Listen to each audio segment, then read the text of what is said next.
반갑습니다. 책과 함께 편안한 시간을 드리는 제이치보이스입니다. 오늘 읽어드릴 책은 카시아 세인트 클레어의 신작 총보다 강한 실입니다. 직물과 실에 대한 13가지 이야기가 나오는 총보다 강한 실은 리넨으로 시체를 감싼 이집트인들, 고대 중국 비단 제작의 비밀, 중세 유럽 왕족들의 레이스 경쟁, 그리고 인간 한계를 극복하기 위한 우주복과 전신 수영복 이야기 등 인류의 시작, 교역의 시작, 산업혁명의 동력, 과학의 발전에 함께해온 실 이야기가 담겨 있습니다.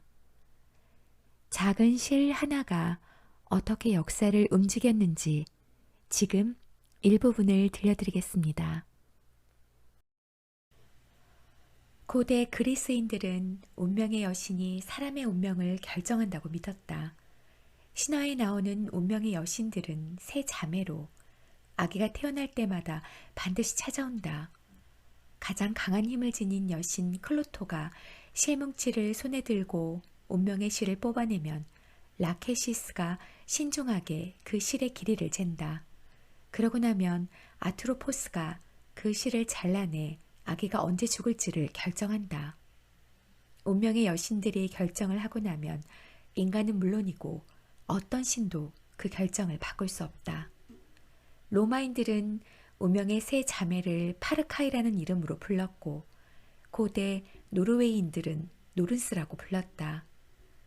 이 오래된 이야기는 요즘 우리가 사람과 사회를 바라보는 시선과도 연결되는 바가 있다. 영어권 사람들은 생명이 위태롭다고 말할 때 실 한 올에 매달린 생명이라는 표현을 쓰는데 여기서 생명의 실은 사회라는 천의 한 부분이다. 또 우리는 누군가가 풀어지려고 할 때, 친구와 가족들로부터 찢겨 나가려고 할 때 그 사람을 도와주려 한다. 이런 표현들은 수천 년 전부터 사용되어 왔다. 직물과 그 직물을 이루는 재료들은 예로부터 인간 생활의 여러 측면을 묘사하는 비유로 널리 활용되어 왔다. 이것은 자연스러운 일이다. 천과 옷을 생산하는 일은 어느 시대에나 세계 경제와 문화에서 큰 비중을 차지했다. 인류는 천을 만들어낸 덕택에 스스로 운명을 결정할 수 있게 됐다. 알려진 바에 따르면 선사시대의 온대 지방에서는 옷감 짜는 일에 드는 시간이 도자기 굽는 일과 식량 구하는 일에 소요되는 시간을 합친 것보다 길었다. 고대 이집트에서는 리넨을 귀하게 여겼다. 리넨은 보통 사람들에게는 일상생활의 일부였을 뿐 아니라 고대 이집트인들의 옷에 가장 널리 사용되는 직물이었고 많은 사람이 아마 재배와 린넨 생산에 종사했기 때문이다. 또 리넨은 종교적 의미를 지닌 천으로 간주됐다. 그래서 시체를 미라로 만들고 특별히 준비된 천으로 감싸서 보존하는 행위는 여러 세대를 거치며 전해진 다른 전통과 마찬가지로 평범한 인간의 육체를 신성한 것으로 탈바꿈시키는 역할을 했다.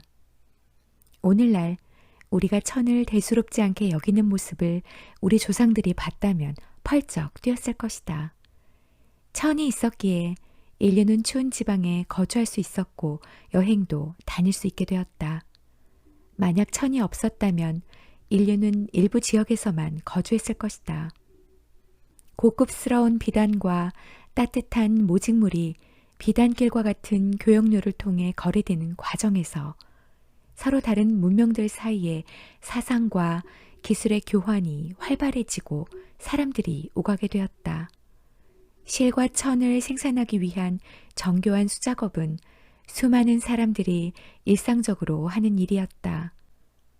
예컨대 18세기 중반 영국에서는 100만 명이 넘는 여성과 아이들이 방적 공장에서 일하고 있었다고 추정된다. 그들이 버는 돈은 산업혁명 직전까지 빈곤층 가구 가계소득의 3분의 1 정도를 차지했다. 우리는 산업혁명이라는 거대한 경제적 변동이 철이나 석탄과 관련이 있다고 상상하지만 사실은 직물도 변화에 중요한 동력을 제공했다. 직물 중에서도 특히 면이 중요했다. 산업혁명에 대해 이야기하려는 사람은 반드시 면직물 이야기를 해야 한다. 에릭 홉스봄이 산업과 제국에 쓴 말이다. 논란의 여지는 있지만 모카라는 식물과 그 모카로 만든 면직물은 국제적으로 거래된 최초의 상품이었다. 오늘날 우리는 날마다 접하는 천 하나하나의 원료와 품질에 예전만큼 신경을 많이 쓰진 않는다. 하지만 천과 옷은 여전히 개인적인 성격을 띈다. 예컨대 우리는 옷을 통해 사람들에게 우리가 어떤 사람이며 어떻게 보이기를 원하는가를 전달한다. 시티의 헤지펀드, 실리콘밸리의 스타트업, 언론사에서 일하는 사람들은 근무 시간의 대부분을 사무실 책상 앞에서 보내는데도 유니폼을 입는다.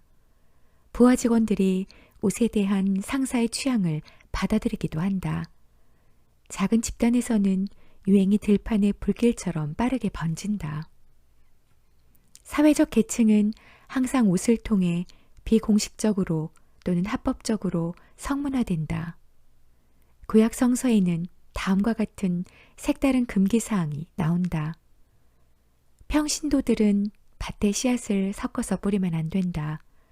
리넨과 양모를 섞어 만든 옷을 입어서도 안 된다. 이것은 도덕적인 이유가 있는 금기가 아니었다. 사제들의 의복에 리넨과 양모가 둘 다 들어갔기 때문이다. 이 특별한 조합은 사제들에게만 허락되는 영예였다. 특정 계층에게만 특정 직무를 입을 권리를 주는 사치금지법은 수천 년 전부터 존재했다. 사치금지법은 고대 중국, 고대 로마, 중세 유럽 등 서로 다른 문화에서 공통적으로 발견된다. 1579년 잉글랜드에서는 귀족, 기사, 그리고 여왕 폐하의 시중을 드는 젠틀맨보다 지위가 낮은 사람은 영국에서 생산되거나 가공된 커더크라는 이름의 주름옷깃을 착용할 수 없다는 법이 제정됐다. 당시 군주였던 엘리자베스 1세의 우아한 초상화에서 알 수 있는 것처럼 엘리자베스 1세는 호화로운 장식을 이용해 권력을 과시할 줄 아는 사람이었다. 하지만 그녀는 아름다운 직물 그 자체를 좋아했던 것 같기도 하다. 널리 알려진 일화에 따르면 엘리자베스 1세는 1561년 자신의 직물 담당이었던 몬테규 부인에게서 검정 실크로 만든 편물 스타킹 한 켤레를 받았는데 그부터 다른 스타킹은 일절 신지 않았다고 전해진다. 운명의 여신들이 뽑아낸 실은 냉혹했다. 인간들이 자신들의 실에 할당된 미래를 피하려고 아무리 길을 써도 그럴 수는 없었다. 그리스 신화에 나오는 오이디푸스의 부모는 오이디푸스가 자기 아버지를 살해하고 어머니와 혼인하는 사태를 막으려고 필사적으로 노력했지만 그 일은 어김없이 일어났다. 이와 마찬가지로 전설 속에서 누군가의 소원이 이루어지는 경우 대개는 그 소원을 빈 사람이 끔찍한 대가를 치렀다. 그리스 신화 속의 미다스 왕 이야기를 보자. 미다스 왕은 돈을 너무 좋아한 나머지 그가 손을 대는 물건마다 황금으로 바뀌게 해달라고 신들에게 기도한다. 그의 소원은 받아들여진다. 그런데 미다스 왕은 머지않아 굶어 죽는다. 포도 하나를 먹으려고 해도 입술이 닿는 순간 포도가 금덩이로 바뀌었기 때문이다. 이 이야기는 널리 알려져 있지만 전설의 소재가 된 역사 속의 실제 미다스 왕에 대해서는 잘 알려져 있지 않다. 역사 속의 미다스 왕은 기원전 8세기 말 지금의 터키 땅에 있었던 프리기아라는 고대 국가를 다스렸다. 그는 그리스의 역사 기록에 등장하며 고고학 유물에도 흔적이 남아있다. 프리기아의 수도였던 고르디오는 기원전 7세기 초에 파괴됐는데 어찌나 신속하게 파괴됐는지 도시와 그 안에 있던 대부분의 것들이 그대로 불에 타버렸다. 나중에 성체를 발굴해 보니 당시 고르디온 사람들이 물건들을 거의 다 남겨두고 황급히 빠져나갔음을 알 수 있었다. 그때 발굴된 물건들 중에 특별한 것이 하나 있었다. 2,000개가 넘는 추가 각기 약 100m의 거리를 두고 줄지어 늘어서 있던 것이다. 화염이 배틀에 걸려있던 직물을 삼켜버렸을 때 떨어진 추들이었다.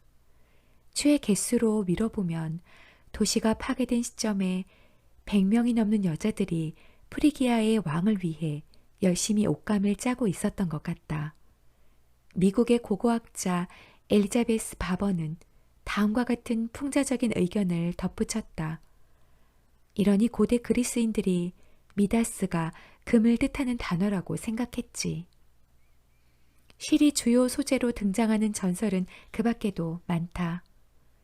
잠자는 숲속의 공주에는 찔리면 죽는다는 물레 바늘이 나오고, 독일 민화 속 사악한 숲의 정령 룸펠 스틸츠해는 집에서 금을 뽑아낸다. 그림 형제의 동화집에 나오는 한 이야기에서는 아름답지만 게으른 소녀가 온종일 실 찾는 일만 하며 살다가 남편감을 만나 해방된다. 이야기 속에서 왕은 소녀의 이모들을 만나는데 그 이모들은 평생 실을 다루는 일을 해서 다들 몸의 한 부분이 이상하게 변해 있었다. 부풀어 오른 발, 지나치게 커버린 엄지손가락, 축 늘어진 입술.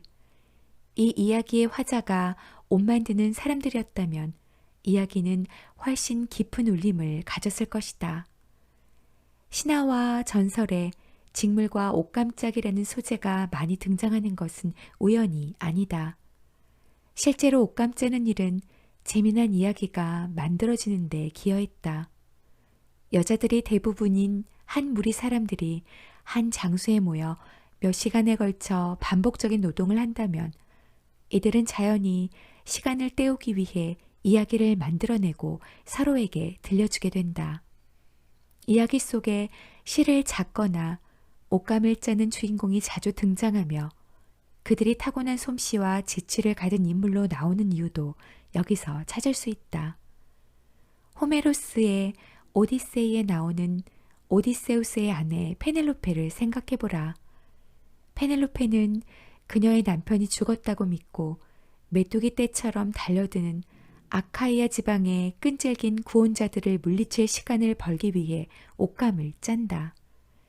그녀는 집안의 배틀 위에 커다란 거미줄을 올려놓고 그걸로 옷감을 짜기 시작했다. 아주 가느다란 실로 폭이 아주 넓은 옷감을. 기원전 8세기 말엽에 호메로스가 쓴 글이다. 낮 시간에는 커다란 거미줄로 옷감을 짜고 밤에는 배틀 옆에 횃불을 밝혀놓고 그 옷감을 다시 풀었다. 페넬로페는 이런 책략을 써서 3년이라는 시간을 벌었다. 이 이야기는 전통적으로 여자들의 일로 간주된 옷감짝이에 대해 남자들이 얼마나 무지했는가를 보여준다. 엘리소 크바바제는 신석기 시대의 꽃가루를 보기 위해 현미경의 접안렌즈를 향해 허리를 굽혔다. 조지아 국립과학 아카데미에 소속된 식물학자였던 그녀는 멀리 떨어진 동굴 바닥에서 채취한 고대 식물의 흔적을 현미경으로 관찰해서 고대의 기후변화에 관한 정보를 얻어낼 작정이었다. 빙하기와 후빙기에는 서로 다른 식물과 나무들이 번성했으므로 여러 종의 식물 꽃가루 표본은 고대의 기후를 알려줄 유력한 증인과도 같았다. 하지만 2009년의 그날 슬라이드 위의 꽃가루 알갱이들은 주목받지 못하고 사정없이 주변으로 밀려났다. 꽃가루 알갱이 옆에 더 특별한 것이 있었기 때문이었다. 그것은 고대인이 만들어 사용했던 세상에서 가장 오래된 섬유였다. 크바바제와 조지아, 이스라엘, 미국의 연구자들로 구성된 팀은 주쭈하나라는 이름의 동굴을 조사하고 있었다. 주쭈하나는 조지아 공화국 서부의 캅카스 산맥 안에 뚫려 있는 동굴이다. 평범한 사람의 눈에 그 동굴은 그렇게 대단할 것이 없었다. 영문자 D자를 등에 업고 있는 모양의 음푹한 굴의 입구는 현재의 해수면을 기준으로 해발 560m 정도에 위치하고 있다. 이 입구에서부터 시작되는 동굴은 이리저리 몸부림을 치며 단단한 바위를 뚫고 들어간다. 방사성 탄소를 이용해 연대 측정을 했더니 호모사피엔스가 처음으로 축축한 발을 그 동굴 바닥에 들여놓았던 시점은 약 34,500년 전이라는 결과가 나왔다. 그들은 주주하나 동굴에 2000여 년 동안 살았지만 매우 신중하게 행동했기 때문에 흔적도 적게 남겼다. 인류 최초의 직조공이었던 그들은 단순하고 효율적인 수렵 생활을 했다. 동굴 바닥에 흩어진 뼈들로 보아 구석기 시대에 그 동굴에 살았던 인류는 사냥고기를 좋아했던 것 같고 나중에는 들소고기를 즐겨 먹었다. 그 외에 오록스, 소나무 담비, 야생곰, 늑대도 사냥했던 것으로 보인다. 그들은 갖가지 도구를 만들어 썼으며 장식적인 펜던트로 몸치장을 했다. 여기까지는 특별할 것이 없다. 하지만 크바바제의 발견은 주지아나 동굴의 원시인들이 식물을 가지고 섬유를 만들었었다는 증거다. 환경이 훨씬 좋아진 요즘에도 섬유 생산은 힘들고 번거로운 노동인데 그 옛날에 섬유를 만든 것이다. 게다가 그들은 한참 뒤에나 발명된 것으로 여겼던 기술을 활용했다. 이 발견으로 우리 옛 조상들에 대한 오래된 가정은 깨졌고 직물의 역사는 우리가 상상했던 것보다 훨씬 오래전에 시작됐다는 사실이 밝혀졌다. 그리고 우리는 옛 조상들 일부가 생활했던 모습을 더 완전하고 풍부하게 그려볼 수 있게 됐다. 오늘은 여기까지입니다. 오늘도 끝까지 함께 해주셔서 감사합니다.